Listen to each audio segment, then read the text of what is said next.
만든 눈물, 참은 눈물. 이승우 짧은 소설. 합리화 혹은 속임수. 몇 년간 꽤 진지하게 사귄 여자친구와 헤어지고 난 후 그는 내가 사랑한다고 말한 적이 있던가 하고 자신을 향해 질문했다. 사랑이 끝난 후 이렇게 질문하는 것은 자신의 마음을 지키기 위한 수단으로 유용하다. 사랑은 교묘한 심리게임인 까닭이다. 예컨대 사랑을 시작하기 위해서든 끝내기 위해서든 자기의 마음을 달래는 일이 중요한 것이다. 마음을 달래는 데 효과적인 것은 합리화와 속임수다. 합리화를 위해 속임수를 쓰기도 하고 속임수를 쓰기 위해 합리화를 요청하기도 한다. 내가 사랑한다고 말한 적이 있던가 하는 질문은 하나의 사랑을 마친 후 새로운 사랑을 찾아 나서려고 할 때 쓰면 제법 유용한 심리 방어술이다.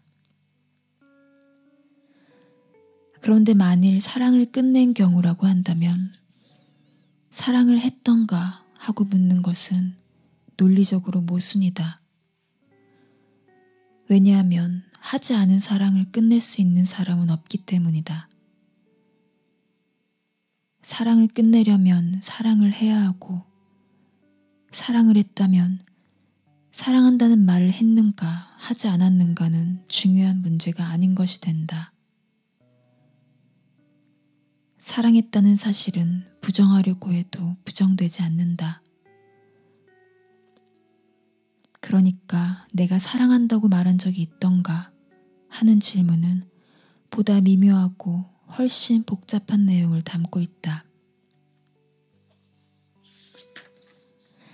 이 질문은 내가 사랑했던가 하는 질문과는 다른 것이다. 이 심리게임에서 중요한 것은 다른 누구가 아니라 자기 자신을 설득하는 것이다. 합리화된 속임수든 속임수를 쓴 합리화든 그는 이렇게 말한다. 아마 사랑한다는 말을 하기는 했을 것이다. 그러나 그것은 다 이해하겠지만 어쩔 수 없이 그러니까 의무감으로 한 것이다. 이 말을 듣는 사람은 누구인가? 자기 자신이다. 설득해야 하는 대상이 자기 자신이기 때문이다. 연인들은 의무감에 사로잡힌 자들이라는 정의가 틀리지 않다면 이 변명은 받아들여져야 한다.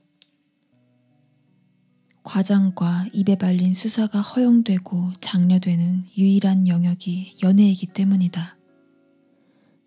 그것이 연애의 룰이나 관습 같은 것이기 때문이다.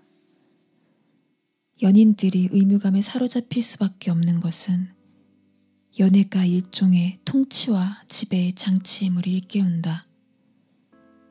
연애는 가장 작은 왕국이고 이 왕국에서 연인들은 서로에게 군주이면서 신민이다. 서로를 통치하면서 동시에 지배받는다. 그렇게 되기를 원한다. 그러나 통치를 하는 것도 받는 것도 뜻대로 되지 않는 영역이다.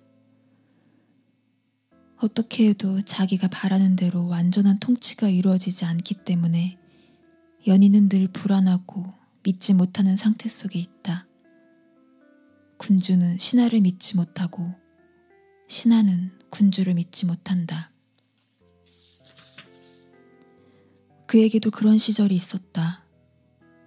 돌이켜보면 그때 그녀를 가장 사랑한다고 생각했지만 모두들 그렇게 착각한다.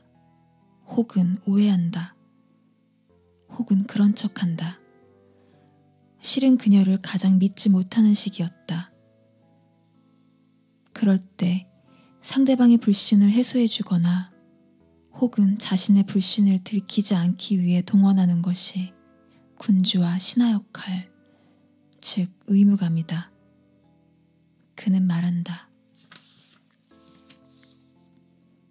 사랑해라고 말하는 모든 사람은 의무감에 사로잡혀 있다.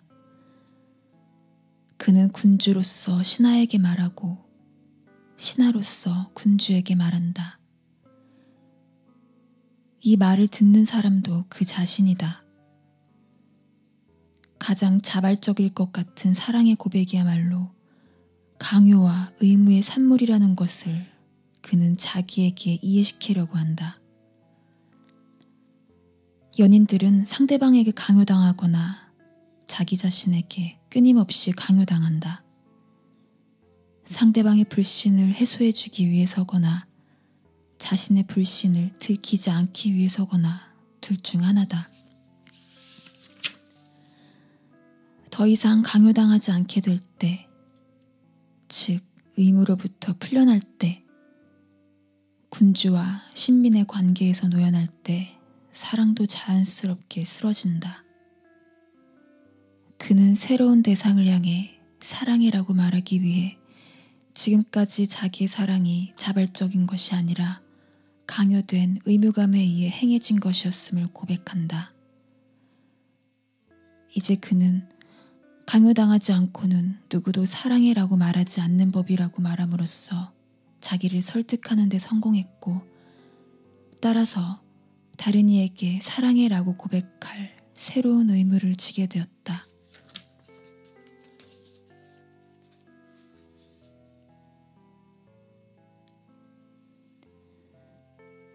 몇 년간 꽤 진지하게 사귀었던 남자와 헤어지고 난 후 그녀는 지우고 싶지는 않다.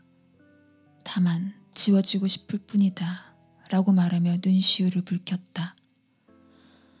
사랑이 끝난 후 이런 태도를 취하는 것은 자신의 마음을 지키기 위한 수단으로 유용하다.